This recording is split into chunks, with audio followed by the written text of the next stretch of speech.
Hello guys, in this video I'm going to show you how to set smartcam features on the Sygic application.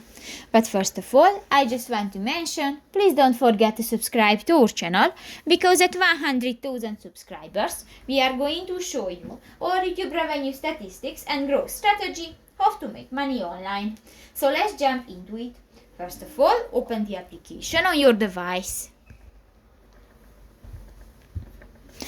New, click to the three lines at the upper right corner of the screen and go to the second button, the settings. Go to the features section and here you can find the second option, the smartcam, and you can check the smartcam features. You can enable the dashcam, the rear view, sign recognition, automatic start, automatic stop, and others. And down. So that's pretty much it for this video, guys. See you in the next one. Bye bye.